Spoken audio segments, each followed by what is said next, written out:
चलो तो आज का क्लास हम लोग क्लास 11 की शुरुआत कर रहे हैं। क्लास 11 का केमिस्ट्री का बात कर रहे हैं, वो भी chapter number first. Chapter number first की बात करते हैं तो चैप्टर का नाम क्या है? Some basic concept of chemistry.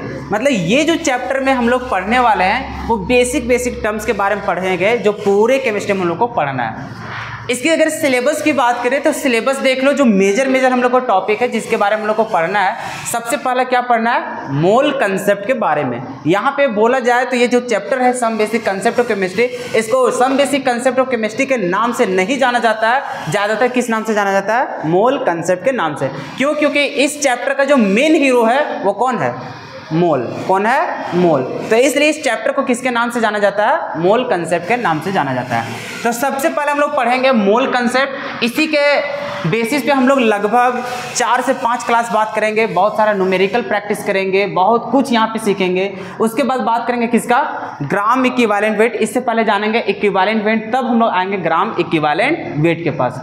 ये दोनों जब खत्म हो जाएगा तो इसी के आगे हम लोग को न्यूमेरिकल बनता है जिसको पढ़ना है कंसंट्रेशन टर्म के बारे में। यहाँ पे पढ़ेंगे सॉल्यूशन के बारे में, सांद्रता, इस सब के बारे में, कैसे उसका है। जैसे हम लोग क्लास 9 में पढ़ते थे विलेय और विलायक मिलाने से क्या बनता है? विलयन। तो वहाँ पर उन लोग को सांद्रता मापेंगे अब कि आखिर उसका सांद्रता कितना होगा, कौन कितना मीठा है, कौन कितना कम मीठा है, ये सारा कुछ। हालांकि यहाँ पे मीठा के बेसिस पे नहीं, हम लोग मापेंगे उसका जैसे कंसंट्रेशन के बेसिस पे, जिसको हम लोग बोलते हैं सांद्रता। अरे अच्छा बात बता रहे हैं ये कि ये जो टर्म्स है जिसको हम लोग पढ़ना है कहाँ पे? क्लास 11th में। जैसे हम लोग अगला बार आएंगे किस में? क्लास 12th में। क्लास 12th का चैप्टर नंबर पढ़ेंगे फर्स्ट, जिसका नाम होता है सॉल्यूशन। क्या होता है? सॉल्यूशन। जैसे जिस तरह से आज हम शुरुआत कर रहे हैं क्लास 11 का, उसी प्रकार से हेडिंग वगैरह सारा कुछ देंगे, सिलेबस वगैरह डायरेक्ट देंगे। उसमें सबसे पहला जो टॉपिक होगा वो क्या होगा? Concentration term. जो यहाँ पे पढ़ेंगे वही हूबहू हम लोग कहाँ पढ़ने वाले हैं? 12th में। और जो यहाँ पढ़ेंगे उसी से रिलेटेड सवाल वहाँ पे पूछता है, कभी 5 मार्क्स में, कभी 3 मार्क्स में, कभी 1 मार्क्स में। बात को समझ रहे हो? तो ये जो हम लोग को है क्लास 12 का चैप्टर नंबर फर्स्ट, जिसका चैप्टर का नाम है हम लोग को सॉल्यूशन।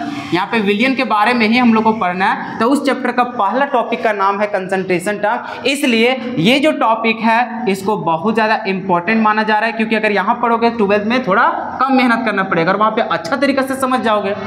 उसके बाद आ जाता है हम लोग को स्टिक्योमेट्रिक कोफिशिएंट से रिलेटेड हम लोग को सवाल होगा। जैसे कि हम लोग यहाँ पे बात करते हैं H2 और प्लस में O2 मिल के बनता है क्या चाहिए हम लोग को? H2O बनता था। सर इसको बैलेंस करने जाते थे, यहाँ पे ऑक्सीजन 2, यहाँ पे ऑक्सीजन कितना? 1 बैलेंस करते थे, यहाँ पे क्या आता है? 2। हाइड्रोजन 2 हाइड्रोजन अभी कितना? 4 को, तो यहाँ पे कितना कर देते थे? 2। तो ये जो हम लोग यहाँ पे बैलेंस किया करते थे, तो बैलेंस करने के बाद कुछ नंबर आता था। इसी नंबर को हम लोग बोलते हैं स्टिक्योमेट्रिक कोफिशिएंट। इसी को क्या बोलते हैं? स्टिक्योमेट्रिक कोफिशिएंट। तो अभी सिर्फ ये चीज बताएं। अब इससे रिलेटेड हम लोग जो मोल कंसेप्ट पढ़ेंगे तो यहाँ से हम लोग कैलकुलेट करना पड़ता है, मोल कैलकुलेट करना पड़ता है, उन लोग को वेट वगैरह ये सारा कुछ। जैसे कि अभी हम लोग क्या कर रहे हैं? हाइड्रोजन और ऑक्सीजन को मिला रहे हैं, तो मिल रहा है क्या चीज? पानी। तो हम लोग सवाल उल्टा बोलेंगे कि अगर वहां पे बोल देगा कि अगर हाइड्रोजन को हम लोग लेते हैं, मान के चलो 20 ग्राम, कितना लेते हैं? 20 ग्राम। अरे इसका कुछ ना कुछ तो वजन होगा, तो ये बन रहा है तो इसका भी तो कुछ वजन होगा। तो सवाल ऐसे पूछेगा कि अगर यदि मान के चलो ये रिएक्शन में जब हम लोग फॉर्मेशन कर रहे हैं पानी का, तो उस समय जो हाइड्रोजन को लिया गया था वो कितना लिया गया था? 20 ग्राम। तो क्वेश्चन पूछ देगा कि पानी कुछ ना कुछ बना होगा, कितना बनेगा? बात को समझ रहे हो? या तो फिर बोल देगा इतना ग्राम हम लोग यहाँ पे पानी बना रहे हैं, तो उतना ग्राम पानी बनाने के लिए जो यहाँ पे ऑक्सीजन लग रहा होगा, अरे इसको बना रहा है तो उसके बनाने के लिए ऑक्सीजन भी जरूरत पड़ेगा। तो अगर वाटर इतना ग्राम बन रहा है तो बता इसका कितना ग्राम लिया जा रहा होगा, या फिर कितना हम लोग को लेना पड़ेगा जब हम लोग को इतना बनेगा। तो इस प्रकार का सवाल पूछा जाता है, जो हम लोग कहाँ पढ़ेंगे? स्टिक्योमेट्रिक कोफिशिएंट में। उसके बाद इसी रिएक्शंस के बेसिस पे एक और कंसेप्ट आता है जिसको बोलते हैं क्या चीज? Limiting reagent. एक का अमाउंट कम रहेगा, एक का अमाउंट ज्यादा रहेगा। तो कभी भी रिएक्शंस हम लोग करते, खैर अभी नहीं समझ में आएगा, धीरे धीरे हम लोग को माइंड बूस्ट अप होगा तो वहां तक हम लोग समझ जाएंगे। सिर्फ अभी इतना समझो कि एक टॉपिक है जिसको क्या बोल रहे हैं हम लोग? Limiting reagent. जैसे इसको पढ़ेंगे तो उसके बाद आता है एम्पिरिकल फॉर्मूला और मॉलिक्यूलर फॉर्मूला कैलकुलेट करने के लिए। और यहाँ पे जो बनता है वो हम लोग प्रैक्टिस करेंगे हम लोग न्यूमेरिकल के बेस पे, ठीक है। उसके बाद कुछ हम लोग को यहाँ पे लॉ है केमिकल रिएक्शंस में। जैसे हम लोग पहले पढ़ते थे कंजर्वेशन ऑफ मास, अरे पढ़ता था law of conservation of mass, द्रव्यमान का संरक्षण का नियम। उसमें क्या होता था कि ना उसमें मास का ह्रास होता है और ना ही वहाँ पे उत्पन्न होता है। अरे कहने का मतलब ना ही वहाँ पे लूज होता है और ना ही वहाँ पे गेन होता है। तो उस प्रकार से बहुत सारे यहाँ पे लॉ है, हालांकि इसको सबसे पहले ही पढ़ाया जाता है, सबसे पहले ये मोल कंसेप्ट से पहले किसको पढ़ाना पड़ता है, इसको, लेकिन हम इसको शुरुआत सबसे लास्ट में करते हैं इसलिए क्योंकि यहाँ पे थ्योरी पोर्शन है। क्या है? Theory portion. स्टार्टिंग में ही इसको अगर शुरू कर दिया जाए तो हम लोग सीधा उड़ जाएंगे। बात को समझ रहे हो? इंटरेस्ट पूरा एकदम मर जाएगा, इसलिए ये इंटरेस्ट हम लोग को मरे ना, हम लोग पूरा एंजॉय के साथ पूरा पढ़े, इसलिए इसको पढ़ेंगे जरूर, लेकिन कब पढ़ेंगे हम लोग? अंतिम चरण में, ताकि इधर जब जाएंगे तो हम लोग एक दूसरे में बैलेंस हो जाएंगे, हम लोग को सारा टॉपिक समझ में आ जाएगा, तो इसको भी जल्दी जल्दी हम लोग क्या कर लेंगे, समझ जाएंगे। और स्टार्टिंग में अगर पढ़ा दिया जाए ना, मास्टर अच्छा से पढ़ा पाएगा और नहीं स्टूडेंट समझ पाएगा। मास्टर पढ़ाइए देगा, इतना दिन से पढ़ा रहा है तो पढ़ाइए देगा, लेकिन तुम लोग उतना बेहतर समझ नहीं पाओगे। ठीक है, इसलिए इसको लास्ट में रखें। उसके बाद हम लोग को साइंटिफिक नोटेशन है, जो हम लोग न्यूमेरिकल पोर्शन, ये बहुत ही बेसिक टर्म है, लेकिन यहाँ से भर भर के सवाल हम लोग को पूछे जाते हैं। 1 या 2 सवाल हम लोग को दिख ही जाता है बोर्ड एग्जाम में। बात को समझ रहे हो? तो ये हम लोग पहले भी बात कर रहे थे डेमो क्लास में, हालांकि इसको हम लोग आगे भी बात करेंगे। तो मेजर टॉपिक हम लोग को इतना ही है, इतना ही पढ़ने में हम लोग को 1 महीना का समय लग जाएगा। कितना लग जाएगा? 1 महीना का समय, क्योंकि अभी यहाँ पे कंसंट्रेशन टर्म की अगर बात करें तो इसको कवर करने के लिए लगभग 7 से 8 क्लास लगेगा। कितना लगेगा? 7 से 8 क्लास। तो समझ ही सकते हो बाकी कितना लगेगा। तो मेन टाइम जो हम लोग लगेगा ये कंसंट्रेशन टर्म में और किस में लगेगा? मोल कंसेप्ट में। बाकी इधर हम लोग को जल्दी जल्दी कवर हो जाएगा, इधर टाइम ही नहीं है, एक दिन में 2-2 को टॉपिक हम लोग कवर कर लेंगे। अब देखो थोड़ा सा केमिस्ट्री पढ़ने का तरीका, तुम लोग पहले क्या पढ़ते थे, कहाँ पढ़ते थे, कैसे पढ़ते थे, ये हमें फर्क नहीं पड़ता है। अब तुम लोग को अगर मेरे पास केमिस्ट्री पढ़ रहे हो, तो मेरे पास केमिस्ट्री पढ़ रहे हो तो इसका पढ़ने का तरीका, कुछ रूल्स यहाँ पे फॉलो करना पड़ेगा, तभी केमिस्ट्री में अच्छा प्रदर्शन कर पाओगे। मेरे पढ़ाने का तरीका है कि अगर कोई भी टॉपिक हम पढ़ाएं, ठीक है, यहाँ पे हम तुम लोग को पूरा कंसेप्ट दे देंगे, पूरा एकदम निचोड़ दे देंगे, उससे रिलेटेड सवाल कैसे बनता है वो सवाल भी हम दे देंगे। ठीक है, लेकिन फिर भी तुम लोग ये मान के नहीं चलना कि हाँ सर ये सवाल अगर बन गया तो हम 100% सीख गए। अगर ये कॉन्फिडेंस में रहोगे तो सीधा खत्म हो जाओगे। हमेशा याद रखना, कभी भी अगर कोई रिजल्ट बनता है, कभी भी, चाहे 12th बोर्ड एग्जाम का ही बात करो, चाहे कोई भी एग्जाम का बात करो, तो रिजल्ट में अगर हम लोग 100% की बात करें, जो भी रिजल्ट बनता है उसमें से सिर्फ और सिर्फ 20 से 25% ही रोल रहता है किसका? टीचर्स का। किसका रोल रहता है? टीचर्स का। हम लोग सिर्फ 2 ही काम कर सकते हैं, कोई कंसेप्ट है उस नहीं समझ में आ रहा तो उसको पूरा इजी तरीके से बता देंगे, बाकी पढ़ना क्या है, कैसे पढ़ना है, वो सारा कुछ बता देंगे। मतलब सारा कंटेंट तुम लोग के पास प्रोवाइड करा देंगे, हर टॉपिक को समझा देंगे। फिर भी जो 80% जो पोर्शन रहेगा वो तुमको कहाँ से करना पड़ेगा? खुद से।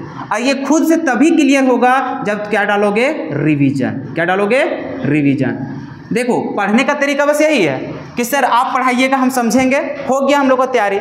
लेकिन नहीं, हम अगर यहाँ पे सिर्फ मेहनत कर रहे हैं तो वो कितना कर रहे हैं? 20%। बाकी जो भी मेहनत करना है, रिजल्ट जब भी बनेगा वो स्टूडेंट बनाता है, और उन लोग को कितना मेहनत करना पड़ता है? 80%। और इसमें कुछ एक्स्ट्रा नहीं, सारा कुछ तुम्हारे पास है, सिर्फ तुमको एक ही काम करना है, वो क्या चीज़? रिवीजन। जो बंदा रिवीजन करता है उसका हमेशा रिजल्ट बेहतर होता है, और जो रिवीजन ही नहीं करता है उन लोग का रिजल्ट पूरा कचरा हो जाता है। चाहे टीचर्स कितना भी अच्छा हो, चाहे कितना भी बेस्ट से बेस्ट रहे, चाहे टॉप लेवल का रहे, चाहे 0 लेवल का रहे, फिर भी वो रिजल्ट बेहतर नहीं करवा पाएगा जब तक स्टूडेंट खुद से मेहनत ना करे। बात को समझ रहे हो? जैसे 12th का भी तुम लोग रिजल्ट देख चुका होगा, कैसा रहा कि नहीं रहा। तो अगर उन लोग को उतना अच्छा मार्क्स क्यों आया? इसलिए आया कि हम मेहनत ज़्यादा किए। हम तो किए ही, लेकिन हम कितना किए? 20%। बाकी जो भी अच्छा प्रदर्शन किया उन लोग एक ही रीजन था, उन लोग हार्डवर्क बहुत ज़्यादा किया, रिवीजन बहुत ज़्यादा किया। क्योंकि अगर रिवीजन नहीं करोगे, देख रहे हो अभी तो ये एक चैप्टर का इतना टॉपिक है, अभी बहुत सारे चैप्टर पढ़ना है, उसमें बहुत ज़्यादा टॉपिक पढ़ना है। तो अगर जैसे हम लोग 1 सप्ताह के बाद दूसरा सप्ताह में कन्वर्ट करेंगे तो पीछे वाला जितना भी अच्छा तरीके से तुम लोग समझे हो, अगर रिवीजन नहीं करोगे तो ये सारा कुछ क्या हो जाएगा? खत्म। जैसे अभी नहीं जान रहे हो वैसा ही 1 सप्ताह बाद भी वैसा ही हाल हो जाएगा। तो ये तभी हम लोग को स्ट्रांग होगा जब बार बार उसको क्या करोगे? रिवीजन करो। और हम तुम लोग को गारंटी दे रहे हैं, तुम लोग को विश्वास दिला रहे हैं कि केमिस्ट्री जब भी तुम लोग पढ़ोगे मेरे साथ, तो घर में जा करके अगर 10 मिनट भी केमिस्ट्री को एक बार उलट करके देख लोगे तो इससे ज़्यादा रिक्वायरमेंट नहीं है। बस अगर कभी क्वेश्चंस प्रैक्टिस करने के लिए देंगे तो उसमें 1 घंटा भी लगता है, 2 घंटा भी, लेकिन बोलोगे नोट्स को रिवीजन करने के लिए 10 मिनट से ज़्यादा टाइम लगने वाला नहीं है। ठीक है, तो ये पॉसिबल तभी हो पाएगा जैसे आज का कुछ काम किए या फिर आज जो भी हम पढ़ाएं उसको घर में थोड़ा सा रिपीट कर ले। भले तुम जान रहे हो, भले कंसेप्ट पूरा क्लियर है, फिर भी कितना टाइम देना है, 10 मिनट, एटलीस्ट 10 मिनट मेरे सब्जेक्ट में दे करके आना। बाकी क्वेश्चंस तुम्हारे पास बहुत ज़्यादा मिलेगा। तो ये कुछ यहाँ पे टर्म्स था, ये सारा कुछ तो फोकस रखना है। बाकी क्लास में क्या क्या तुम लोग को करना है ये ध्यान रखना है। सबसे पहली बात, तुम लोग के पास 2 कॉपी होना चाहिए। कितने कॉपी होना चाहिए? 2 कॉपी। किसके लिए? केमिस्ट्री के लिए। किसके लिए होना चाहिए? केमिस्ट्री के लिए। अब सर क्यों, अभी बताते हैं। दूसरे सब्जेक्ट में क्या हो रहा है कि नहीं, पहले बताया कि मेरा पढ़ाने का तरीका अलग है, मेरा रूल्स अलग है। ठीक है, तो देखो रूल्स वगैरह या फिर मेरा कंडीशन है, इसके पीछे बस एकमात्र रीज़न है क्योंकि रिजल्ट बेहतर देना है। क्या चीज़ देना है? रिजल्ट बेहतर, और बेहतर हो रहा है तो इसके पीछे भी कुछ ना कुछ कारण रहा होगा। तो कारण बस यही है कि मेरा फॉर्मेट ही अलग है। ठीक है, तो सबसे पहले देखो हम लोग के पास कॉपी कितना होना चाहिए? 2 कॉपी। सर क्यों रखेंगे 2 कॉपी? सबसे पहली बात, 2 कॉपी में एक रहेगा नोट्स कॉपी, एक क्या रहेगा? नोट्स कॉपी, और एक रहेगा हम लोग को प्रैक्टिस कॉपी। एक हम लोग को क्या रहेगा? प्रैक्टिस कॉपी, जिसको हम लोग नाम से जानेंगे डीपीपी के नाम से। किस नाम से जानेंगे? डीपीपी। डीपीपी का फुल फॉर्म होता है डेली प्रैक्टिस प्रॉब्लम। क्या होता है? Daily practice problem. सर ये आखिर है क्या, अभी समझाते हैं। जैसे अभी हम चैप्टर शुरू किए, ठीक है, मेरा काम बस इतना रहेगा कि जो भी टॉपिक्स है, टॉपिक्स का थ्योरी बताना, उसको समझा देना, उससे रिलेटेड 1 या 2 सवाल करा देना ताकि उसका कंसेप्ट पूरा क्लियर हो जाए। बाकी अभी जो बात की है कि चैप्टर का नॉलेज तभी होगा जब तक तुम क्वेश्चंस को प्रैक्टिस नहीं करोगे। तो क्वेश्चंस की प्रैक्टिस करने के लिए मान के चलो हम 20 क्वेश्चंस ही मान के चलो करवाते हैं, तो 20 क्वेश्चंस के लिए 20 पेज खत्म होगा कि नहीं होगा? अब होता क्या है कि हम लोग ये सारे क्वेश्चंस को अगर अटैच करते जाए हम लोग नोट्स में, तो नोट्स का अगर मान के चलो पूरा कंसेप्ट हमारा 10 से लेकर के 20 पेज में खत्म हो जा रहा था, उसमें अगर ये सब क्वेश्चंस को भी ऐड करेंगे, बताओ कितना ज़्यादा गंदा हो जाएगा। होगा कि नहीं होगा? और जब रिवीजन डालने जाओगे तो मान के चलो हम बोलेंगे पहला चैप्टर का टेस्ट लेने वाला है, उसमें क्वेश्चंस भी है, तुम्हारा नोट्स भी है, खोजने में टाइम जाएगा कि नहीं जाएगा? और प्लस में नोट्स इतना गंदा तुम लोग कर दोगे, और एक बार होगा क्या, जब उसका साइज मापने जाओगे तो बोलोगे अरे बाप रे इतना पेज हम लोग पढ़ना है। तो ऐसे देख करके रिवीजन करने में चूक जाओगे तुम लोग। तो यहाँ पे होगा क्या, नोट्स में सिर्फ वही चीज़ रहेगा जो थ्योरी पोर्शन रहेगा, इससे रिलेटेड किस तरह का क्वेश्चंस रहता है, फॉर्मूला वगैरह क्या होगा, सिर्फ यहाँ पे बस कंसेप्ट को सीखना है। बाकी प्रैक्टिस के लिए जैसे आज का ही मान के चलो, आज जो भी हमारा कंसेप्ट आज देने वाले हैं, इससे रिलेटेड तुम लोग को तुरंत क्या मिल जाएगा? डीपीपी मिल जाएगा, मतलब क्वेश्चंस मिल जाएगा। तो एक कॉपी ले लेना, ये तो थोड़ा फ्रेश कॉपी लोगे। बाकी ये जो प्रैक्टिस है, प्रैक्टिस के लिए सिर्फ मोटा वगैरह ले लो, जैसे भी लो। यहाँ पे एक तरह से बोलो एक रफ कॉपी रखना है। क्या रखना है? Rough copy. यहाँ पे सिर्फ और सिर्फ क्या बात करेंगे हम लोग? क्वेश्चंस। क्या बात करेंगे? क्वेश्चंस। तो यहाँ पर हम लोग पूरा क्वेश्चंस को प्रैक्टिस करेंगे, चाहे वो मोटा हो पतला हो, क्या हम लोगों को फर्क पड़ेगा क्या? नहीं। ये क्वेश्चंस तभी बनेगा जब हम लोग नोट्स को प्रैक्टिस करेंगे, और नोट्स का कंसेप्ट हम लोग को मिल ही जा रहा है, तो हम लोग इसको गंदा ना करें, इसलिए यहाँ पे 2 कॉपी रखा गया। क्या बात समझ में आ गया? बस। और अब आप लोग को बस इतना काम करना है कि अगर मेरे साथ अगर पढ़ रहे हो तो मेरे कंडीशन को फॉलो करना पड़ेगा। सबसे पहला बात, आज पढ़ा रहे हैं तो नेक्स्ट क्लास में कोशिश बस यही करना है, हम बोले कितना टाइम देने के लिए? 10 मिनट। क्या जीवन का 10 मिनट भी नहीं निकाल पाओगे? निकाल पाओगे ना? अगर पढ़ रहे हो, अगर जीवन में कुछ अचीव करना चाह रहे हो, तो अगर तुम लोग आधा घंटा भी ठीक से नहीं पढ़ पा रहे हो तो फिर बेकार है पढ़ना। मानते हो कि नहीं मानते हो? तो कम से कम 10 मिनट जा करके घर में डेली रिवीजन करके आओगे, नेक्स्ट क्लास में तभी आओगे। तो यहाँ पर जो रिवीजन करके आओगे इसलिए करने बोल रहे हैं क्योंकि यहाँ पे हम पिछले क्लास का जो भी यहाँ पे कंसेप्ट रहेगा फिर आगे भी काम करेगा। तो हम यहाँ पे क्वेश्चंस पूछेंगे। क्या करेंगे? क्वेश्चंस पूछेंगे। तो क्वेश्चंस का जवाब वही दे पाएगा ना जो रिवीजन करके आएगा। अब यहाँ पे सिर्फ मुँह उठा के आ जाओगे, ना हमें पढ़ाने में मजा आएगा ना तुम्हें पढ़ने में मजा आएगा। पढ़ने में मजा तुम लोग को इसलिए नहीं आएगा क्योंकि तुम लोग पिछला रिवीजन नहीं किया। रिवीजन नहीं किया, क्या वो कंसेप्ट को अच्छा सीख पाए होगा? नहीं। और सीखे नहीं तो आगे ला कहाँ सीख पाओगे? और अगर तुम लोग नहीं सीख रहे हो, तुम लोग समझ नहीं रहे हो, क्या हमें पढ़ाने में मजा आएगा क्या? तो इसमें दोनों का नुकसान है। इसलिए नुकसान ना हो तो पहला मेरा कंडीशन क्या है, तुम लोग को क्या करके आना है? रिवीजन। बात को समझ रहे हो? दूसरा कंडीशन बस यही है कि जब हम डीपीपी देंगे तो इसको ईमानदारी पूर्वक काम करना है। बने ना बने इसमें कोई फर्क नहीं होता है, गलत ही बने लेकिन तुमको क्या करके आना है? बना करके आना है। तो यहाँ पर हम लोग को क्या करना है, जो डीपीपी मिलेगा वो डीपीपी को क्या करके आना है? सॉल्व करके आना है। क्या बात समझ में आ गया? उसके बाद तीसरा पॉइंट, जैसे हम लोग को टॉपिक खत्म हो जाएगा, टॉपिक जैसे हम लोग को खत्म हो जाएगा, अब ऐसा नहीं कि अब हमें टेस्ट लेना है तो हम तुम लोग को बोल देंगे 1 महीना पहले कि अच्छा 1 महीना टाइम है तुम लोग पढ़ लो, ऐसा हम टाइम देने वाले नहीं है। अगर हम कोई चैप्टर को पढ़ा रहे हैं तो पढ़ रहे हो तुम भी, और पढ़ रहे हो तो कंसेप्ट भी सीखते जा रहे हो, प्रैक्टिस भी करते जा रहे हो। तो इसका मतलब एक ही चीज़ ना समझ में आया कि सर हम सारा कुछ सीख गए, मेरा तैयारी होते जा रहा है। तो हम कभी भी सरप्राइज टेस्ट ले सकते हैं, कभी भी। इतना है कि 1-2 दिन का गैप ले करके, जैसे मान के चलो हमें सोमवार को लेना है तो हम उससे 2-3 दिन क्या करेंगे, पहले इन्फॉर्म कर देंगे कि टेस्ट होने वाला है। बात को समझ रहे हो, ताकि तुम लोग को ज़्यादा हेजिटेशन ना हो, ज़्यादा प्रेशर ना हो। लेकिन फिर भी बस एकमात्र यही जान लेना कि यहाँ पर जो टेस्ट हम लेंगे वो टेस्ट में गलती से भी अब्सेंट नहीं करना है। मरते भी रहोगे ना तब भी जा करके अमराज से बोलोगे थोड़ा सा 10 मिनट का टाइम दे दे, हम आवे थे फिर नीचे से। बात को समझ रहे हो, पहले टेस्ट देना उसके बाद जाना। टेस्ट में होगा क्या बताते हैं। जो बंदा टेस्ट नहीं देता है अपने एबिलिटी को चेक नहीं कर पाता है, हम कितना पानी में है। अगर 12th में अच्छा परफॉर्मेंस करना है, बेहतर रिजल्ट्स करना है, देखो 12th में बेहतर रिजल्ट्स कब हो पाएगा, जब सर हम लोग बोर्ड एग्जाम को बेहतर तरीके से दे पाएंगे। अरे एकमात्र यही रीजन है। और वही बेहतर ना लिख के आएगा जो पहले से प्रैक्टिस किया अच्छा से। अब वहाँ पे क्या तुम लोग खुद से चेक करोगे, क्या कोई टीचर चेक करेगा? अब टीचर अगर तुम लोग को पहले से टेस्ट वगैरह लिया नहीं है, टेस्ट तुम लोग दिए नहीं हो, कैसे आंसर लिखना है कि नहीं लिखना है, क्या गलती करना नहीं है जिससे हम लोग को मार्क्स नहीं कटेगा, तो वो हम लोग कहाँ से पता चलेगा? टेस्ट से। अब जो टेस्ट नहीं देगा और डायरेक्टली कितनों वो तेज लड़का हो चाहे लड़की हो, जाकर के वहाँ पे देने जाएगा बोर्ड एग्जाम, क्या वहाँ पे सही रिजल्ट बना पाएगा? क्योंकि उसको पता ही नहीं था कि क्या गलती नहीं कर रहा था, तो वही गलती करके आएगा, सोच रहा था 100 में 100 आएगा, पता चलेगा 60 नंबर आ गया। बात को समझ रहे हो? तो इसी चलते हम लोग क्या प्रीफर करेंगे यहाँ पर? टेस्ट। तो बस अभी सिंपल बस 3 ही चीज़ को यहाँ पे फॉलो करना है। सबसे पहला क्या चीज़? रिवीजन। उसके बाद क्या चीज़? DPP solve. कभी कभी हो सकता है क्वेश्चन नहीं भी मिले, जैसे मान के चलो कभी थ्योरी पोर्शन है खत्म नहीं की बात, तो क्या वहाँ से क्वेश्चन बन पाएगा? क्या नहीं। तो अगर डीपीपी जब भी मिलेगा तो डीपीपी का सॉल्व करके आओगे। वैसे भी अल्टरनेट क्लास चलता है, आज क्लास हुआ तो कल नहीं चलता है, तो एक दिन में आराम से बना सकते हो। तो बना करके नेक्स्ट क्लास में आओगे तो वैसे बहुत मजा आता है पढ़ाने में भी और पढ़ने में भी, क्योंकि क्वेश्चन प्रैक्टिस करोगे तभी कंसेप्ट को सीख पाओगे। बात को समझ रहे हो ना? उसके बाद टेस्ट तो होते रहेगा।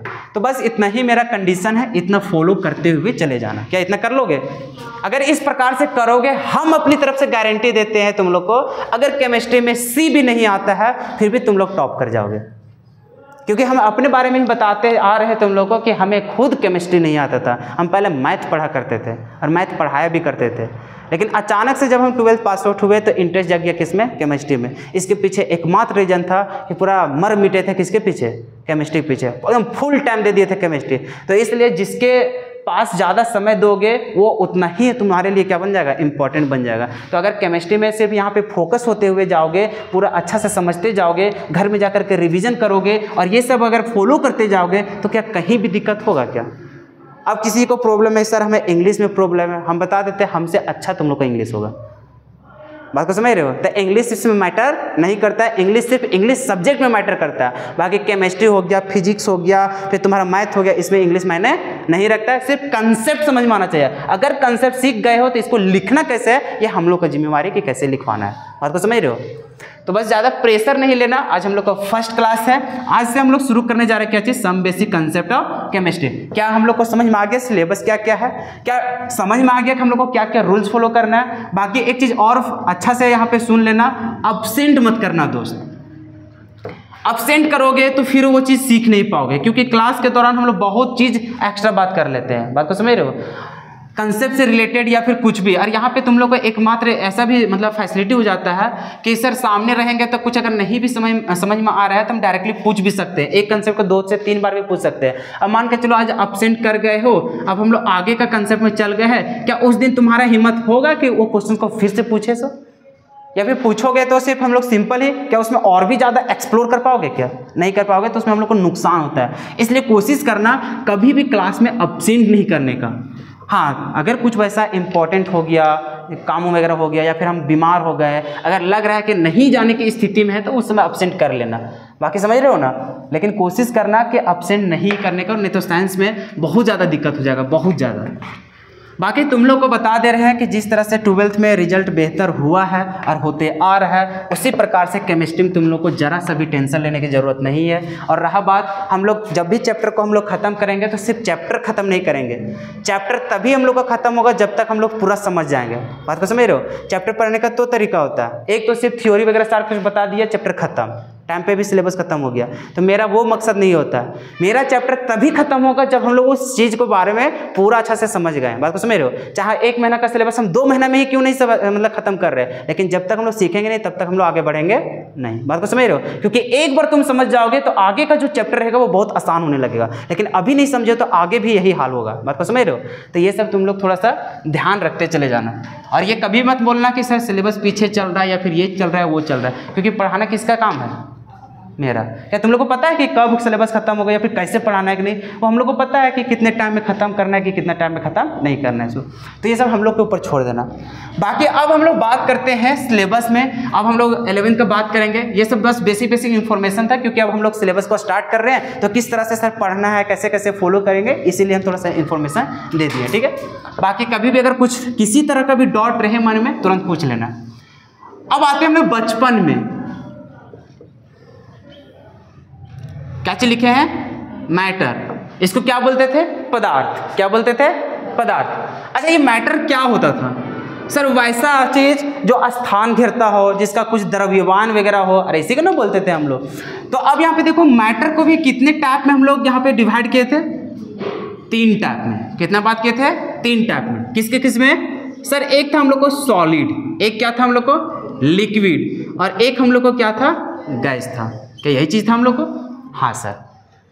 अब देखो, ये गैस ही सब रहता है या फिर लिक्विड वगैरह रहता है या फिर सॉलिड वगैरह रहता है। अब सॉलिड के जब अंदर जाएंगे या फिर इन लोग के अंदर भी जाते तो हम लोग को कुछ कुछ मॉलिक्यूल्स, कुछ एटम्स दिखाई देता है। क्या चीज दिखाई देता है? एटम। जैसे मान कर चलो, कुछ भी हम लोग बात करते हैं, कोई एक सब्सटेंस ले लेते हैं, कुछ भी सब्सटेंस। ये कुछ सब्सटेंस कुछ ना कुछ चीज से मिलकर के बना रहता है। तो जिस चीज से मिल करके बना रहता है तो उसको हम लोग बोलते हैं, जैसे एलिमेंट वगैरह कुछ, तो उसका एलिमेंट होगा ना, चाहे ये लोहा का होगा, अरे हो सकता है ना आयरन का, या तो फिर सर ये हम लोग को एल्युमिनियम का हो सकता है, या फिर मैग्नीशियम का हो सकता है, या फिर सर ये सोडियम में हो सकता है। अरे कुछ तो होगा यहाँ पे। तो सर हम लोग को कोई पदार्थ वगैरह का बात करते हैं तो वो जिस चीज से मिलकर, मतलब जिस चीज का वो होगा उसका कुछ ना कुछ तो नाम होगा, जिसको हम लोग क्या बोलते थे? तो सर उसको हम लोग बोलते हैं क्या चीज? एलिमेंट। उसको क्या बोलते हैं? एलिमेंट। और वही एलिमेंट के मिलने से हम लोग को बनता है मॉलिक्यूल, कंपाउंड हम लोग को क्या होता है? बनता है। अरे यही सब जानते थे। इन लोग के अंदर अब हम लोग थोड़ा सा घुसने जा रहे हैं। जैसे मान के चलो भी छोटा सा एग्जांपल हम लोग लेते हैं आयरन का ही। कैसे बात करते हैं? आयरन का। आयरन का छोटा सा हम टुकड़ा ले लेते हैं, इतना सा। अभी यहाँ पे बात कर रहे हैं कि सर इसको तो बोल रहे हैं हम लोग आयरन। क्या बोल रहे हैं? आयरन। तो क्या सिर्फ इसी से काम चल जाएगा? सर इसके अंदर जब हम लोग झांक के जाने जाते हैं तो ये जो आयरन बना है ये कुछ ना कुछ चीज से मिल करके बना है। तो सर यहाँ पे बनने वाला चीज, जैसे कोई भी सब्सटेंस 2 ही चीज से मिलकर के बना रहता है, या तो फिर उसमें हम लोग को एटम होगा, या तो फिर वो किस रूप में होगा? मॉलिक्यूल्स के। कैसा होगा वो? मॉलिक्यूल में। अरे बात को समझ रहे हो? एटम जिसमें सिंगल सिंगल रहे, जैसे हम लोग आयरन रह गया। क्या चला गया? आयरन। तो आयरन में खाली देखोगे तो सिर्फ Fe इस प्रकार से रहता है। बात को समझ रहे हो? लेकिन वही जब हम लोग बात करते हैं हाइड्रोजन का, किसका बात करते हैं? हाइड्रोजन का। तो यहाँ पर भी हम लोग हाइड्रोजन तो एटम है, लेकिन वो किस रूप में रहता है? H2 के रूप में। तो एक एटम से ज्यादा उसमें रहता है, 2-2 एटम का यहाँ पे क्या रहता है? कॉम्बिनेशन रहता है। तो उसको हम लोग क्या बोलते हैं? मॉलिक्यूल बोलते हैं। अरे बात को समझ रहे हो? तो यहाँ पे सर कोई भी सब्सटेंस सब का बात करते हैं तो वहां पे 2 ही चीज हो सकता है, या तो फिर वहां पे हम लोग को होगा क्या चीज? एटम, या तो फिर हम लोग को क्या होता है? मॉलिक्यूल्स होता है। क्या होता है? मॉलिक्यूल्स। अब यहाँ पे क्या होता है कि जब हम लोग एटम को देखने जाते हैं तो एटम को हम लोग नग्न आंखों से देख नहीं सकते हैं। सिर्फ हम लोग एलिमेंट को देख सकते हैं कि हाँ वहाँ पे वो चीज़ एलिमेंट का है, कि एल्युमिनियम का है, कि आयरन का है, कि वहाँ पे मैग्नीशियम का है। ये चीज़ हम लोग खाली देख के पता कर सकते हैं, लेकिन उसमें कितने चीज़ से मिल करके बना है क्या इसको हम लोग ऑब्जर्व कर पाएंगे? नहीं कर पाएंगे। क्यों सर? क्योंकि यहाँ पर जो एटम्स वगैरह रहते हैं वो बहुत ही छोटे रहते हैं, बहुत ही छोटे रहते हैं। मतलब अगर उसको हम लोग जूम करके देखना चाहे माइक्रोस्कोप वगैरह इस सबसे, वो भी महंगा छोटा मोटा से नहीं। ऐसा नहीं कि मेडिकल वगैरह में रहता है उससे हम देखने जाए दिख जाएगा, ऐसा दिखेगा नहीं। तो हम लोग जब महंगा देखते हैं तो हम लोग को एक वीडियो के बारे में बात किए थे, बात किए थे। तो उसमें जा करके देखोगे तो उसमें भी क्या रहता है, जब एटम को पूरा जूम किया जाता है, कितना ज़्यादा जूम करता है, वो लाखों गुना हम लोग को क्या करता है, जूम करता है। जैसे मोबाइल में हम लोग देखते हैं कितना रहता है, 10x रहता है, 20x रहता है, इस तरह जूम रहता है। लेकिन उसमें जाकर देखता है तो मिलियन टाइम वो क्या करता है, जूम करता है। तो उतना जूम करने के बाद भी एटम अच्छा से दिखाई नहीं देता है। जैसे हाथ में देखते हो थोड़ा सा रेसे रेसे टाइप से हम लोग को दिखाई दे रहा है, उस टाइप से हम लोग को दिखाई देता है एटम। मतलब जैसे एटम तो हम लोग को कुछ होगा तो इस प्रकार से होगा, अरे होगा नहीं होगा, लेकिन ये एटम को फिर भी देखा नहीं जा रहा था। इसका मतलब समझ सकते हो कितना वो छोटा होता है। अब इस चैप्टर में जो हम लोग काम करने जा रहे हैं वो हम लोग गिनने जाएंगे कि जो भी सब्सटेंस है, जैसे मान के चलो आयरन का कोई भी टुकड़ा ले लेते हैं, जैसे मान के चलो ये मार्कर ही है, क्या चीज है, मार्कर। मान के चलो ये लोहा का बना है, मान के चलो क्या चीज है, लोहा का। तो अगर लोहा का बना है तो इसके अंदर कुछ ना कुछ तो कंपोजिशन होगा, इसका मतलब कुछ ना कुछ तो एटम होगा। तो आखिर इस मार्कर में कितने एटम प्रेजेंट है, इसको हम लोग कैसे कैलकुलेट करेंगे। तो हम लोग किसको कैलकुलेट करने जा रहे हैं, एटम्स को। या फिर कोई मॉलिक्यूल्स है तो उस मॉलिक्यूल्स में कितने मॉलिक्यूल्स मिल करके बना है, तो उस मॉलिक्यूल्स की संख्या को काउंट करेंगे। और ये काउंट करने के लिए हमारे पास एकमात्र सॉल्यूशन है, जिसको हम लोग कहाँ पे पढ़ने वाले हैं, मोल कंसेप्ट में। कहाँ पढ़ने वाले हैं, मोल कंसेप्ट में। क्या बात समझ में आ रहा है। तो अब देखो बात आ गया कि सर हम लोग कैसे इसको कैलकुलेट करेंगे। तो जैसे साइंटिस्ट लोग के पास बहुत सारा उपकरण रहता है, साइंटिस्ट के पास बहुत सारे उपकरण रहता है। तो उन लोग क्या, हम लोग के पास रहता है क्या, हम लोग के पास देखो माइक्रोस्कोपो है, अरे नहीं है, जाकर मेडिकल में देखना पड़ता है कि अच्छा वहाँ पे लगा हुआ है। तो उस प्रकार से देखो उन लोग के पास बहुत सारा उपकरण रहता है, तो उन लोग के पॉसिबल हो पाता है कि एटम को भी काउंट करना है तो उन लोग काउंट करने के लिए सक्षम हो सकता है, उतना जूम कर करके। तो उसी प्रकार से क्या हुआ कि साइंटिस्ट लोग काउंट करना स्टार्ट कर दिया था। तो एक साइंटिस्ट आया था जिसका नाम था, हम लोग को क्या चाहिए, आवोगाद्रो। क्या चाहिए नाम था, आवोगाद्रो। साइंटिस्ट का जो नाम था उसका नाम था आवोगाद्रो। नाम भी बड़ा अजीब है ना, जान रहा है कि इंडियन नाम तो है नहीं, अतन रहता राजू रहता, पप्पू रहता, ये सब रहता आराम से, लेकिन नाम क्या है, आवोगाद्रो। तो ये एक साइंटिस्ट है, ये क्या है, साइंटिस्ट।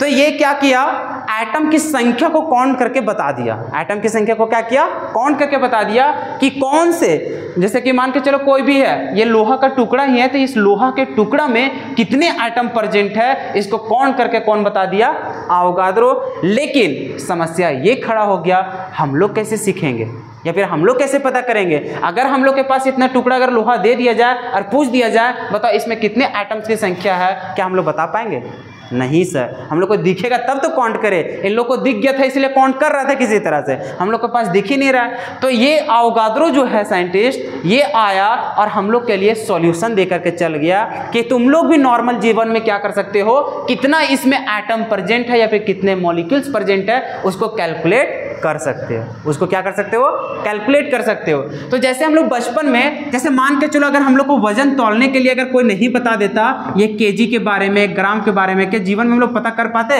अगर हम लोग अंदाजी किसी से बोलते कि जैसे पहले तुम लोग सुना होगा कि पहले जब किसी चीज़ को मापा जाता था तो उसके लिए पायला वगैरह, अभी तुम लोग पता नहीं क्या बोलता है, अरे इस प्रकार का स्ट्रक्चर्स रहता था जिसमें से जाकर के धान चावल वगैरह ये सब दे करके करता था, या फिर बहुत लोग मुट्ठी भर भर के देता था।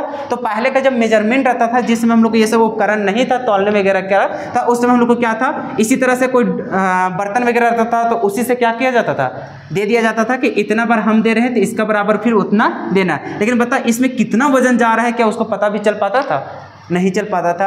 तो एक्यूरेट वैल्यू हम लोग को पता नहीं चल पाता था। तो उसके लिए फिर सॉल्यूशन करने के लिए हमारे पास कौन आया था, ग्राम का कंसेप्ट आया, केजी सब का आया, मतलब वजन वगैरह सब तौलने का। तो यहाँ से देखो बहुत ही सहूलियत हो गया। अगर हम किसी चीज़ को अगर हम लोग दे रहे हैं 2 केजी, क्या चीज़ दे रहे हैं 2 केजी, और अगर दूसरा इंसान से फिर लेना है तो क्या वो 2 केजी नहीं दे देगा, पूरा एक्यूरेट आराम से दे देगा। लेकिन पहले क्या होता था कि बर्तन से देता था, हो सकता है अगर बर्तन में बड़ा हो तो अगर बर्तन में कम हो तो हो सकता था ये ज़्यादा दे रहा है तो वो क्या देता होगा, कम देता होगा। या तो फिर इसी से वो नाप रहा है तो हो सकता है यहाँ पे ज़्यादा अमाउंट चढ़ रहा होगा, उसके अनुसार क्या होता होगा, कम हो जा रहा होगा। क्या यहाँ पे एक्यूरेट वैल्यू इसे तौलना क्या पॉसिबल था, क्या नहीं। उसी प्रकार से अब हम लोग के पास क्या चीज़ दे दिया था, केजी और ग्राम का कंसेप्ट दे दिया था। तो जैसे हम लोग जानते हैं कि कोई भी वस्तु को अगर तौलेंगे, जैसे यहाँ पर अगर 1 केजी हो गया, क्या हो गया 1 kg, तो हम लोग जान जाते हैं कि वहाँ पे कितना वेट होगा, 1000 ग्राम होगा। कितना होगा? 1000 ग्राम। अगर मान के चलो किसी वस्तु को हम लोग तौले और वो हो गया 5 kg, बताइए इसमें कितने ग्राम मौजूद होगा? सर 5000 ग्राम होगा। तो मतलब हम लोग के पास कुछ भी बोले तो हम लोग बता सकते हैं कि उसमें कितना वजन है। उसी प्रकार से ये जो अवोगाद्रो था, एक वैल्यू हम लोग को ऐड कर दिया, एक को कैच कर दिया, वैल्यू ऐड कर दिया, जिसके मदद से हम लोग बता सकते हैं कि कितना वहां पे एटम प्रेजेंट होगा। तो एटम को गिनने के लिए वो मोल का कंसेप्ट दिया। किसका कंसेप्ट दिया? मोल का। जैसे यहाँ पर केजी का कंसेप्ट दिया गया था, वो बोल दिया था कि तुम लोग को टेंशन लेने की जरूरत नहीं है, जब भी वस्तु हम लोग को 1000 ग्राम हो जाएगा उतना के बराबर क्या बोल देंगे? 1 kg। बात को समझ रहे हो? उसी प्रकार से वो एटम संख्या को एगो कैलकुलेट करके एगो वैल्यू बोल दिया कि अगर मान के चलो इतना जो भी होगा, मान के चलो x है, क्या चीज है? x। तो इतना अगर एटम रहेगा तो इसको हम लोग एक नाम बोल देंगे। इसको क्या बोल देंगे? नाम। जैसे हम लोग वजन वगैरह को तौल रहे थे तो कितना ग्राम हो रहा था? 1000 ग्राम। तो इससे बराबर क्या चीज बोल दिया? वो 1 kg। तो क्या 1 kg बोल देता है कोई, तो हम लोग क्या नहीं बता पाते कि वहां पे कितना वजन है? आराम से। उसी प्रकार से हम लोग एटम को काउंट नहीं कर सकते हैं, नहीं काउंट कर सकते हैं, तो वो एक कंसेप्ट बता दिया कि अगर तुमको एटम की संख्या काउंट करना है तो हम काउंट करके तुमको बता दे रहे हैं, काउंट करके तुमको बता दे रहे हैं कि इतना संख्या अगर होगा तो उसमें 1 मोल होगा। कितना होगा उसमें? 1 मोल। तो अगर यदि हम लोग को मोल बता देगा तो क्या बता सकते हैं कि उसमें एटम की संख्या कितना है? तो उसी प्रकार से क्या चीज हुआ, अवोगाद्रो जो था वो अवोगाद्रो एक हम लोग को कंसेप्ट दिया, एक वैल्यू दे दिया, जिसकी मदद से हम लोग पता कर सकते हैं कि कोई भी सब्सटेंस में कितना वहां पे नंबर ऑफ एटम्स प्रेजेंट है। तो सबसे पहले हम लोग कुछ यहाँ पे इंफॉर्मेशन को समझ लेते हैं कि जो मोल का कंसेप्ट यहाँ पे आया,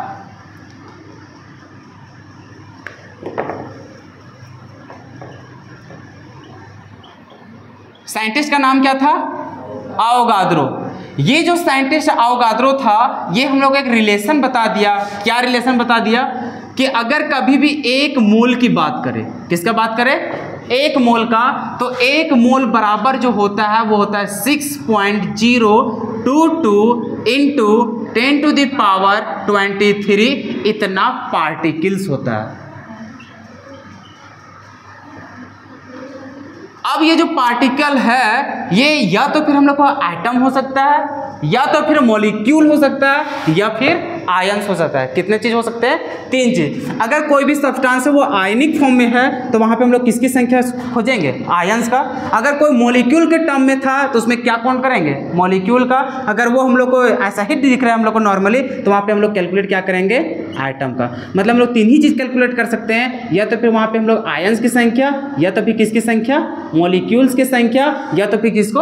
एटम्स की संख्या। तो ये तीनों सेम ही तरह से हम लोग निकालने का तरीका होता है, और तीनों को अगर कैलकुलेट करेंगे 1 मोल, तो 1 मोल बराबर उतना ही होता है। बात को समझ रहे हो? जैसे कि हम लोग मान के चलो धान माप रहे हैं, या फिर हम लोग गेहूं माप रहे हैं, अरे भैया तो 1000 ग्राम इसको भी मापो और इसको भी 1000 ग्राम मापो, तो दोनों बराबर कितना होगा? 1 kg। क्या ऐसा बतिया थोड़ी हो जाता है? सर यहाँ पे धनमा माप रहे थे, यहाँ पे हम लोग गेहूं माप रहे थे, तो यहाँ पे दूसरा चीज हो जाएगा सर? नहीं। तो उसी प्रकार से ये 3 चीज हम लोग उसके अंदर पार्टिकल्स मौजूद होते हैं। जैसे बात करें कोई भी सब्सटेंस रहता है तो वो सब्सटेंस किससे किससे मिलकर के बना रहेगा? तो या फिर वो एटम, या फिर मॉलिक्यूल, या फिर आयन से। बात को समझ रहे हो? तो यही सब की संख्या को हम लोग क्या करेंगे? कैलकुलेट करेंगे। तो जो हमारे पास साइंटिस्ट था, साइंटिस्ट क्या था? अवोगाद्रो। वो अवोगाद्रो एक काउंट करके बता दिया। जैसे हम लोग को जो साइंटिस्ट आया होगा केजी वगैरह का वैल्यू देने के लिए, वो कितना लेके चला? 1000। कि जब जब हम लोग 1000 हो जाएगा कितना बोलेंगे? 1 kg। उसी प्रकार से साइंटिस्ट भी चाहता तो कुछ वैल्यू देता, लेकिन उसका आगे चलकर कैलकुलेशन बहुत चीज हम लोग यहाँ पे लॉजिक वाला काम होता है, आगे पढ़ेंगे। तो वो कैलकुलेट किया। अब देख रहे हो कितना वैल्यू है, सो कितना है? अगर सर हम लोग यहाँ पे 6.022 है तो इसको लगभग हम लोग 6 में मान सकते हैं। कितना मान सकते हैं? 6। और सर यहाँ पे इंटू में है 10 के पावर कितना? 23। सर अगर हम लोग 6 इंटू 10 के पावर 3 रखते हैं तो इसको क्या बोलते हैं? 6000 बोलते हैं। क्या जो बोलते हैं? 6000। उसी प्रकार से 6 इंटू 10 के पावर 6 बोलेंगे तो सर इसको बोलते हैं हम लोग 6 मिलियन, मतलब 60 लाख। कितना हो जाएगा? 60 लाख। 6 है तो हम लोग हो जा रहा है 6 मिलियन, मतलब कितना? 60 लाख। अगर यहाँ पे बोलते हैं 6 इंटू 10 के पावर 9 तो सर ये हो जाता है हम लोग को 6 बिलियन। और ये 6 बिलियन है, इसका मतलब सर यहाँ पे 600 करोड़ है। कितना है? 600 करोड़। अब बताओ 10 के पावर 9 में 600 करोड़ क्या गिन पाओगे? अब यहाँ पे बोलो कितना है, अगर इसका डबल भी बात करोगे, क्या डबल है? अरे डबल है क्या, मतलब 3 गुना है। सर अभी हम लोग जा रहे हैं 600 करोड़, अभी समझ जाओ कि यहाँ पे कितना ज़्यादा संख्या है। क्या इतना चीज़ हम लोग गिन पाओगे? तो एटम तो अपने छोटा रहता है उसको गिनना भी पॉसिबल नहीं है। तो वो एक कलेक्शन बता दिया कि अगर इतनी संख्या अगर रहेगा तो उसके बराबर हम लोग क्या बोल देंगे, इतना मोल बोल देंगे। या तो फिर कहीं से अगर हम लोग को बोल देगा कि 5 मोल है, क्या बोल देगा 5 मोल है, तो क्या हम लोग बता सकते हैं कि वहाँ पे नंबर ऑफ एटम्स कितना है। जैसे अभी हम लोग बात कर रहे थे क्या चीज कि 1 kg का अगर वैल्यू हम लोग समझ गए यहाँ पर होता है 1000 ग्राम। कितना होता है? 1000 ग्राम। तो क्या हम लोग को 5 kg बोल देगा? क्या नहीं समझ नहीं सकते आराम से? सर कितना हो जाएगा? 5 × 1000, और होता ही नहीं। तो सर हम लोग बचपन से हम लोग अभी जो पहले जो पढ़ा करते थे, अब हम लोग को नया जिंदगी में आ गया एक टर्म्स क्या चाहिए, मोल। अब ये मोल का वैल्यू हम लोग को रट्टा मार लेना है कि 1 मोल बराबर क्या होता है, तो 6.022 और इंटू में कितना 10⁻23। तो इतना हम लोग को क्या होता है, पार्टिकल। अब ये पार्टिकल कुछ भी हो सकता है, एटम भी, मॉलिक्यूल भी और आयंस भी। तो अगर मान के चलो हम कहीं से तुम लोग को बोल दिए कि यहाँ पर 5 मोल आयरन है। कितना है? 5 मोल आयरन। जैसे हम लोग ग्राम में बात नहीं कर रहे, केजी वगैरह में नहीं, हम बोल दिए मोल के टर्म में। किसके बारे में? मोल के। अच्छा मोल क्यों बोले? क्योंकि सर हम लोग को कैलकुलेट करना है एटम, मॉलिक्यूल, इस सब मतलब पार्टिकल्स। तो पार्टिकल्स को मेजर करने के लिए हम लोग को जो आया उसको हम लोग क्या बोलते हैं, मोल बोलते हैं। क्या बोलते हैं? मोल। तो अगर हम बोल रहे हैं यहाँ पे कि 5 मोल बराबर कितना होगा, तो हम लोग बोल सकते हैं सर 5 इंटू, और 1 मोल बराबर कितना होता था, 6.022 इंटू 10⁻23। तो सर इतना क्या होगा, पार्टिकल्स होगा। अगर आप एटम के बारे में बोलेंगे तो एटम होगा, मॉलिक्यूल के बारे में बोलेंगे तो मॉलिक्यूल होगा। क्या बात समझ में आ गया? तो हम लोग के पास क्या हुआ, जो साइंटिस्ट थे वो साइंटिस्ट हम लोग को एक वैल्यू दे दिया ताकि हम लोग किसका मेजरमेंट कर सके, नंबर ऑफ एटम्स का, या फिर डायरेक्टली बोल सकते हो नंबर ऑफ पार्टिकल्स का। बात समझ में आ गया? तो ये कौन दिया था, आवोगाद्रो। कौन दिया था? आवोगाद्रो। अब यहाँ पे और भी कुछ कुछ चीज़ का बात कर लेते हैं। सबसे पहले बात करते हैं मोल का डेफिनेशन। किसका बात करते हैं? मोल का डेफिनेशन। मोल बात हो गया, ताकि मोल क्या है सर, तो ये कुछ नहीं, ये एक फिजिकल क्वांटिटी है। क्या चाहिए हम लोग को? Physical quantity.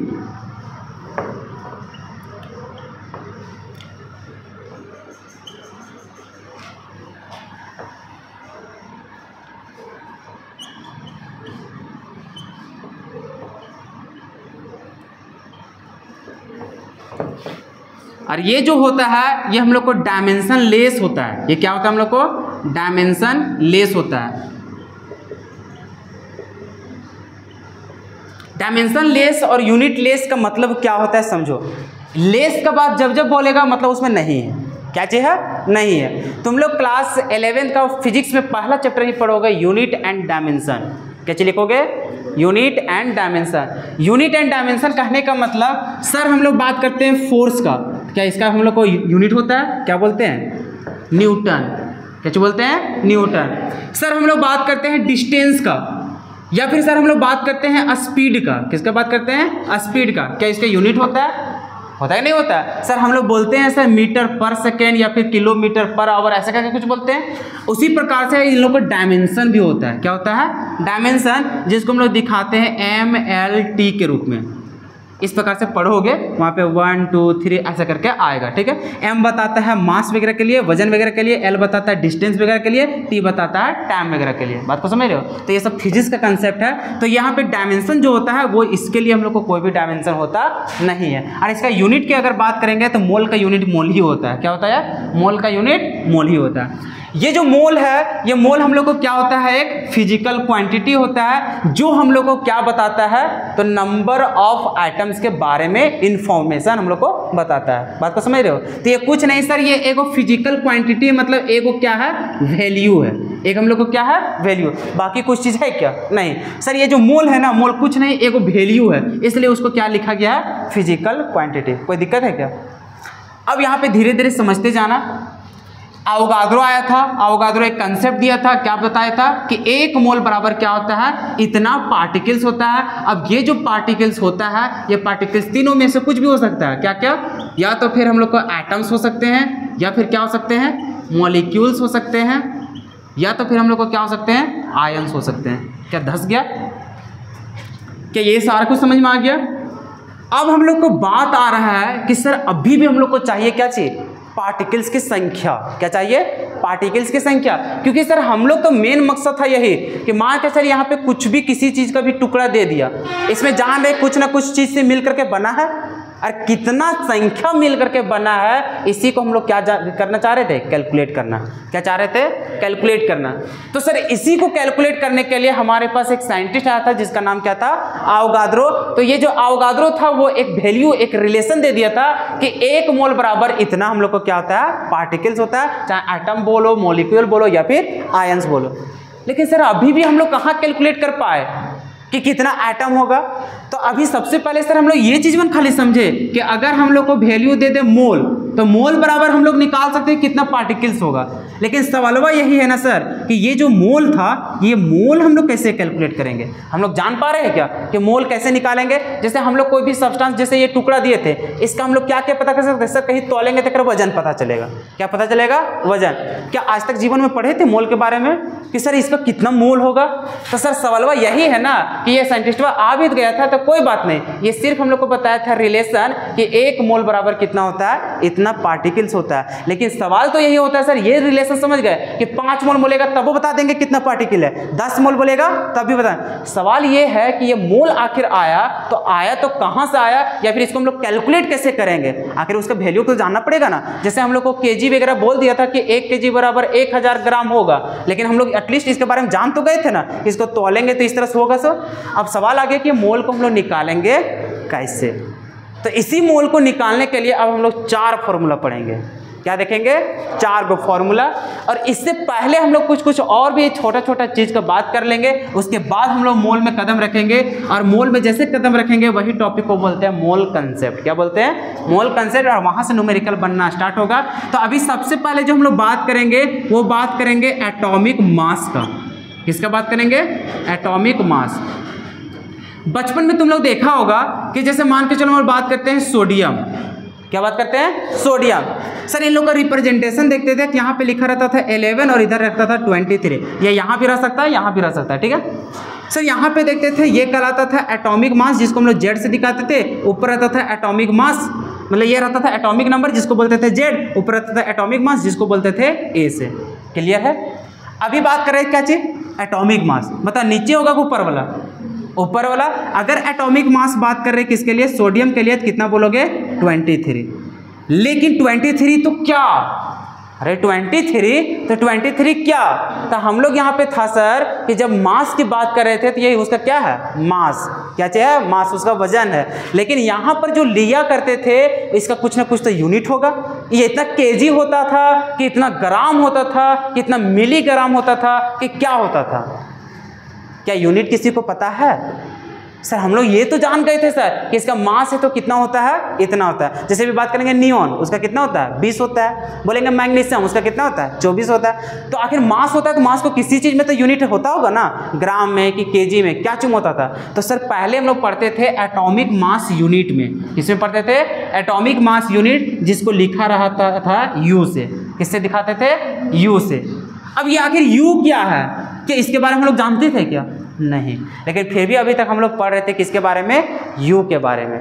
तो अब हम लोग इसका भी मेजरमेंट कर नहीं सकते हैं। हम लोग मेजरमेंट करते हैं या तो फिर वो केजी में रहे या फिर कुछ भी रहे, लेकिन बतिया आता था कि वो रहना चाहिए किसमें, ग्राम में। किसमें रहना चाहिए, ग्राम में। क्योंकि ग्राम से हम लोग कुछ भी चेंज कर सकते हैं, पिकोग्राम, मिलीग्राम या फिर केजी वगैरह हो गया, सब में कन्वर्ट कर सकते हैं। लेकिन हमें एटलीस्ट पता क्या होना चाहिए, ग्राम में। क्या अभी इसके अलावा कुछ और भी चीज़ तुम लोग तोलने के लिए यूज करते हो क्या, नहीं करते हो। इसका मतलब सर ये मास है तो इसको भी तोलेंगे, इसका हम लोग यूज करेंगे तो हम लोग को किस में चाहिए, ग्राम में। तो अब ये जो यू है, ये यू में ना तोल करके इसको हम लोग ग्राम में कन्वर्ट करेंगे। कि ये जो हम लोग को एटम था किसका, सोडियम का, तो सोडियम का कितना होता है, उसका मास 23। तो एक एटम का मास 23 होता है। 23 कितना में, इसको हम मेजर करेंगे किसमें, ग्राम में। तो ग्राम में कितना होता है, यही सब का इन्फॉर्मेशन हम लोग पढ़ेंगे नेक्स्ट क्लास में। और जैसे इसको हम लोग पढ़ लेंगे फिर हम लोग सीखेंगे किसके बारे में, में? मोल कंसेप्ट के बारे में। बात को समझ रहे हो? तो आज बस सिर्फ बेसिक इन्फॉर्मेशन था कि चैप्टर शुरू कर रहे हैं तो किन किन बातों को ध्यान रखना है। बाकी हम लोग स्टार्ट किया है किसका? Some basic concept of chemistry. तो यहाँ पे क्या पढ़ना है, कैसे कैसे बात उठा, तो वो सारा कुछ यहाँ पे बात किया। बाकी एक्स्ट्रा चीज अभी कुछ पढ़े नहीं है। बाकी जो नेक्स्ट क्लास होगा, नेक्स्ट क्लास में एब्सेंट नहीं करना क्योंकि वहाँ पे मेन मुद्दा चलना स्टार्ट होगा। बाकी ये सब बात चलने वाला नहीं है। अब सवाल करेंगे बस दो ही चीज, ये एटॉमिक मास को जो हम लोग मेजर कर रहे थे, इसको मेजर करना पॉसिबल नहीं था हम लोग का।